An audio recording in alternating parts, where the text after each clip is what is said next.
La tierra donde se nace forja la personalidad, el carácter y la forma de ser. Los ambientes donde Benito vivió su infancia y su juventud constituyeron una presencia permanente en la intimidad del escritor y un factor que destacó en acciones y declaraciones en pro de su tierra natal a lo largo de su vida. Para Galdós, Canarias, Gran Canaria y Las Palmas son espacios siempre presentes en su trayectoria vital y artística. La canariedad del autor se manifestará de diversas maneras.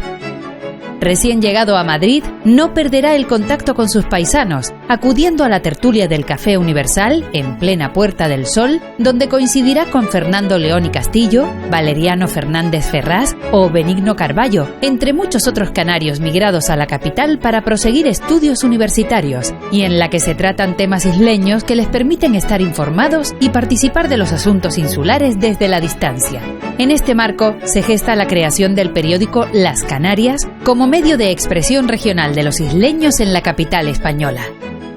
También serán numerosos los personajes y expresiones canarias que salpicarán su obra, como Nicolás Estebanes, Fernando León y Castillo, el Marqués de la Florida, personalidades isleñas que tendrán hueco en la historia nacional y en los episodios galdosianos, al igual que palabras y giros asimilados espontáneamente a lo largo de los años vividos en el archipiélago como agüita, gaveta y expresiones como llevar a la pela y que en su prosa están vivos e integrados de manera natural. Además, encontramos en el rico archivo epistolar del escritor un grupo de cartas a paisanos que abarcan una extensa gama de temas insulares y nacionales.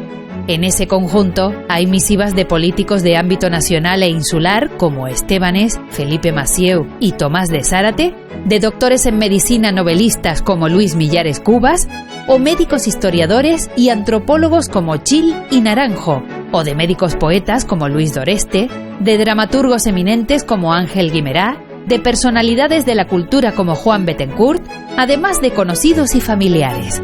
Se deduce de esta correspondencia un interés especial del mismo Pérez Galdós por atender a sus paisanos, por favorecer el avance cultural de su tierra natal y el deseo de seguir manteniendo el contacto con sus amigos isleños.